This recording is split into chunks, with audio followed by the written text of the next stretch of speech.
কিন্তু আমরা বড় জামাই রে কইছে না, বড় জামাই রে শালার বিয়ার বউ চাইতো যাইব, বড় জামাই রে কইছে না দেখে হেতে কনি দিয়া হেতের সাটনা মাটনা ভাঙ্গা লাইছে, জিয়া কনি দিয়া দাঁড়াইছেন সত্তা। আমি একটা দুলাভাই আর শালার বিয়াত আমারে কর নাই, মাইয়া চাইতো যাইব আমারে বাদ দিয়া কইয়া সেটা যে সারান্না কনি দিছে, বেডির বাচ্চা কাচ্চা হয়ে গেছে, শরীর নরম হয়ে গেছে কেন, সাটনা মাটনা ভাঙ্গা গেছে, এক কর নিল। নাউজুবিল্লাহ কইতেন না? না আব্বা, আমরা ইসলাম মানতে চাই কিন্তু বুঝতে চাই না। আফসোস হচ্ছে আপনার আমার শত্রু না। আমি দাউদকান্দি জীবনে যত মাহফিল করছি খুব কম মাহফিল করছি অন্য জায়গায়, সবচেয়ে বেশি হয়তো চান্দিনা হবে, দেবিদ্বার, দাউদকান্দি, 3-4টা উপজেলা আমার মাহফিল বেশি। আমার নিজের উপজেলায় আমি এত মাহফিল করতে পারি নাই, কারণ ওনারা যখন আসে এর আগেই অন্য জায়গায় আমার হয়ে যায়, এই জন্য আর আসা হয় না, যাওয়া হয় না, থাকা হয় না। বন্ধুগণ, আমি আপনাদের বন্ধু, আমি আপনাদের শত্রু না। ওখানে আল্লাহর কসম দিয়ে আমি বললেও আমার কোনো সমস্যা নাই। আমি দাওয়াত পাওয়ার জন্য, আপনাকে হেয় করার জন্য, আপনাকে ছোট করার জন্য আল্লাহ কোনো দিন কোনো মাহফিলে আমি একটা কথাও বলি না, সবগুলা কথা বলার চেষ্টা করি। আমাকে আল্লাহ যতটুকু এলেম দিয়েছেন ওইটারে কাজে লাগাইয়া আপনাকে যেন জান্নাতি বানাইতে পারি। সুবহানাল্লাহ বলবেন না? এটাতে আমার একটা লাভ আছে। আমার লাভটা হইল, আমার ওয়াজের কারণে সভাপতি সাহেব যদি জান্নাতও যায় তো উনি গিয়া সেটা অবশ্যই আমারে খুঁজবো, আরে হুজুরের ওয়াজের পরে আমি অনেক কিছু জানছি, এই জানার কারণে মানছি, মানার কারণে জান্নাতও গেছি, হুজুরে জানি কই আছে। তো ফেরেস্তারে জিজ্ঞেসে, ফেরেস্তা ইয়া যে নাগেশের ফিসা হুজুর মুস্তাক ফিজুর উনি কো, কারণ উনি তো বিপদও ফিরে গেছে, আটকাই লিছে, তো উনি তো সাংঘাতিক বিপদে বড়টারে আটকা খাওয়াই লিছে, আমাদের ভিতরে ঢুকতে পারছেন। আব্দুল মালিক ফেরেস্তা, রেদওয়ান ফেরেস্তা গুইসা গুইসু ইতি আছে, রেদওয়ানে কয় জান্নাতও নেম, আব্দুল মালিক কয় জাহান্নামও নেম, এই কারবার চলতে আছে। উনি দৌড় দিয়ে গিয়ে যদি আল্লাহরে কয়, আল্লাহ এই মানুষটা, এই যে মুস্তাক ফয়েজি, ওনার কারণে আল্লাহ তুমি আমারে জান্নাত দিছো, আর আজ উনি জাহান্নামে যাইব, আমি জান্নাতও থাকতাম, জান্নাতি হওয়ার পরে আপনি আল্লাহর কাছে যেই আবদার করবেন ওইটাই কবুল। সুবহানাল্লাহ বলবেন? আপনার স্ত্রী মানুষ যদি আমার কথার কারণে জান্নাতও যান, আল্লাহ না করুক, আল্লাহ না করুক, আল্লাহ না করুক, কোনো কারণে আমি আটকে গেলে হয়তো আপনারাও আমারে, আপনাদের উসিলে আল্লাহ আমাকে পার করেনি। আমিন বলবেন না? তাহলে আপনারা জান্নাতও গেলে আমার কি লাভ না লস না লাভ? আমার তো কোনো লস, লাভ নেই, লস নাই, আমার একটার বিন্দু পরিমাণে লস নাই। এমন দো না যে জাহান্নামও জান্নাতও গেলে গা জাগা থাহে না না থাহে, এটা কি জাফত মনে করছেন? এটা কি জাফত বলে আগের থেকে গিয়েতে খাইয়াইয়া পড়ছে, কেউ ডাক দিছে না, পরে থাহে না না থাকে, এটা এই কারবার না তো। লাস্ট ওয়ান, সর্বশেষ যেই মানুষটা জান্নাতে যাবে ওনার পরে আর একজন মানুষও জান্নাতে যাবে না।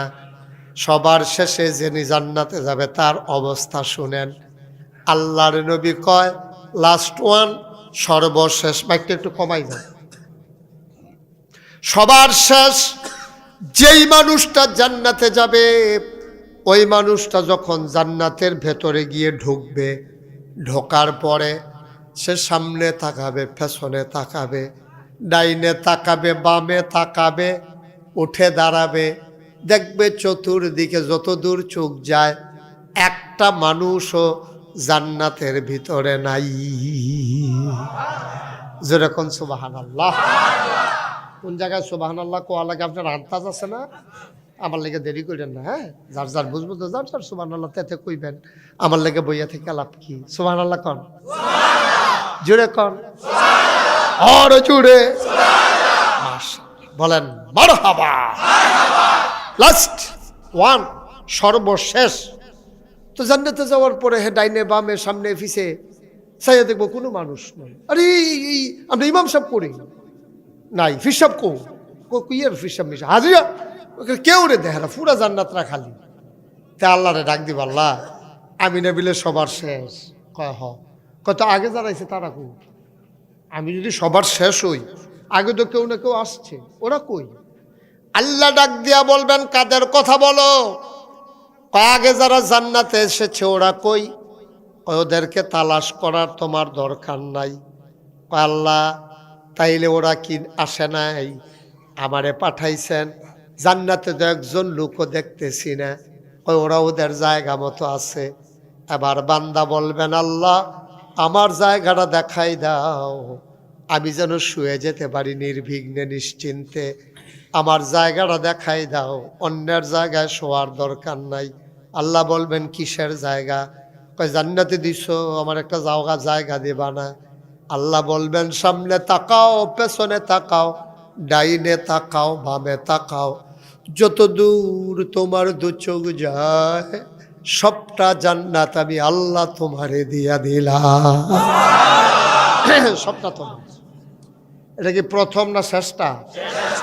শেষ বেড়ার এই অবস্থা, প্রথম বেড়া জানি কি অবস্থা। এটা আপনি যে চিন্তা করতেছেন আমি জানি জায়গা হয় আপনি আপনি কি কারবারটা যাইব? হ্যাঁ, সবটি রুমও ঘুমাইয়াও যাইতেন পারতাম না, অনেকগুলো রুম হইয়াছে পোকত।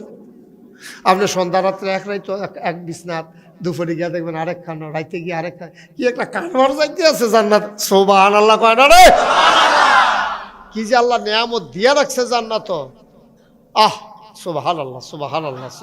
এই জান্নাতে আমরা যাইতে চাইতো না, কিন্তু আপনি যে জীবনের শুরু থেকে শেষ পর্যন্ত সব জায়গায় যে জাহান্নামের গাড়ি দিতে বইয়া থাকেন, আপনারে বিয়া করাইবো, আপনি যাইবেন, আপনি বিয়ে করবেন, আপনাকে আপনার স্ত্রীকে, এখনো স্ত্রী হয় নাই, এই মেয়েটাকে দেখার অধিকার শুধু আপনার, কারণ সংসার করবেন আপনি। আপনি দেখবেন, কথা কইবেন, এই কথা বলবেন, মত বিনিময় করবেন, জানতে চাইবেন আপনি যেভাবে চালাতে চান উনি চলতে চান কি না। ওনারও কোনো কথা থাকলে জিজ্ঞেস করবেন যে আমি তো তোমার পর্দার ভিতরে রাখবো, তুমি কি পর্দায় রাজি আছো? উনিও আবার বলবে আমি কিন্তু শুরু থাকতে নিয়ত করছি কোনো ঘুষখোর যেন জামাই আমার না পড়ে। আপনি কি ঘুষ খান? আপনি যদি সুদে কারবার করেন আমার বিয়ে না করাই ভালো, কারণ কোনো সুদখোরের স্ত্রী আমি হতে চাই না। মত বিনিময় হবে, কথাবার্তা মিলবে, তারপরে বিয়ে শাদী। এখানে বাবারও কোনো কাম নাই, শাসারও কোনো কাম নাই, বঞ্জামেরও কোনো কাম নাই। আমরা তারা একদল বেড়ায় দিয়া তাই জিজ্ঞেসে সুরা ফাতেহা কর। তো তাই ছোট মানুষ না, মায়েফান মানুষ, তাইরে দিয়া সারুগুলতে বেড়াইতে বেড় দিয়া রাখছে। এই ছোট মাইয়ারে মাদ্রাসাত পড়ে, তাইরে জিজ্ঞেসে সুরা ফাতেহা কন। সেইটাই তো শৈল কৈতরের মতন কাঁপতে আছে, এরপরেও খেরু ইয়াদ দিয়া সেরা পড়তে আছে। আউযুবিল্লাহি মিনাশ শাইতানির রাজিম, বিসমিল্লাহির রহমানির রহিম, আলহামদুলিল্লাহি রাব্বিল আলামিন, ইয়্যাকা না'বুদু ওয়া ইয়্যাকা নাস্তাইন, ওয়ালাদ-দাল্লিন। তো ফলার বাবা দুই আউজ দুই গুণ দিয়ে হালাই দিয়ে গেছে গা। এই সুরা ফাতেহা পারে না কি এর বিয়া ঘটক যে হাতে ফাল দুইটা কয় ফারে ডরে আলাম তারা বেড়াই পারে, আলাম তারা বেড়াই পারে, হুদা সুরা ফাতেহা না আলাম তারা বেড়াই। তোমরা এমনি সাইড বলতে ব্যাট দিয়ে ডরে, তাই কাপ সুইটটা গেছে গা, ফারে থাকনার লগে অর্ধেক সুইটটা গেছে গা সুরা। আব্বা এটা নিয়ম না তো। আমাদের বাংলাদেশটা এমনভাবে চলতেছে আমরা ইসলাম কারে কই বুঝি না। এটা নিয়ম, এটা ইসলাম না, এটা সম্পূর্ণ অন ইসলামিক কাজ। ঠিক কিনা কর? সম্পূর্ণ অন ইসলামিক কাজ। শুধু ছেলেটা দেখতে পারবে, হ্যাঁ বেডিয়ায় আপনি কামলাকে দাউদ খান দিতে পারেন না, লয়ে দিতে পারবেন, বেডিয়েতে বেডিয়ে দেখবো, এটা কোনো সমস্যা না। আপনি খালার আনবেন, মামার আনবেন, জেডির আনবেন, শাশির আনবেন, তারপরে গিয়ে তালতো বোন, মামাতো বোন, খালাতো বোন, ফুয়াতো বোন, জেঠতো বোন, ফারাতো বোন, তারপরে গিয়া বাবিরে, শাশিরে, জেডিরে, দাদিরে, নানিরে, যা নিতেন পারেন বেডিয়ায়, কিন্তু ফলা যাইতে পারবো মাত্র একজন। কয়জন? এখন আমি এই কথাটি কইলে আপনার কাছে নতুন নতুন লাগতেছে না? যে বিয়া শাদি কইরা ফাইকা মরসা দিয়া গেলাম, কয়েকদিন পরে মরে যে গিয়া এটি কথা রে, আসলেও তো এটি কি কথা, কিন্তু এটি তো আমরা করছি। ওই যে কইসলাম যাইতেন স্যার ঢাকা উঠতে বসে চিটাগাঙ্গের গাড়ি, কারবার তো ঘটছে এটে। ফলা ভাইয়া মানুষ হয় না, ফলা ভাই মানুষ হইব কেমনে? আপনি বিয়ার সময় তো ফেসলা গাইয়ে বই রয়েছেন, ভাইয়া চাইতেন গিয়ে তো আপনি ফেসলা গাইয়ে বই রয়েছেন। কি এর মানুষ হইতে? তাই যে ওইসে যে এটাই তো বেশি, কি এর মানুষ হইতো? মানুষ হইতো কিতে কি কারবার করছেন আপনি? নাউজুবিল্লাহ কর। এখন যাদের ছেলের বাকি, বিয়ের বাকি, নাতি ছেলের বাকি, বিয়ের বাকি, আজকে আবার কথাটা শুইনেন, আপনি অন্য আলেমদের সাথে মিলাই নিয়েন, বললেন যে হুজুর যেই কথাটা করলে এটা সত্য নেই, আপনি বুঝে না হইলে, আমার কথা বিশ্বাস না হইলে আপনি জিজ্ঞেস করেন। আমরা কত বড় জুলুম করতেছি, কত বড় গোনাহ করতেছি, কবিরা গোনাহ, বেপর্দার মতো কবিরা গোনাহ। কারণ এই মেয়েটার সাথে ছেলের বাবার পর্দা ফরজ, কিন্তু ছেলেটা বিয়ে করতে যাবে বইলা ফরজ না, কিন্তু অযথা গেলে আবার তার উপরেও ফরজ। ঠিক কিনা কর? এটা শরীয়ত তাকে রুখসত দিয়েছে।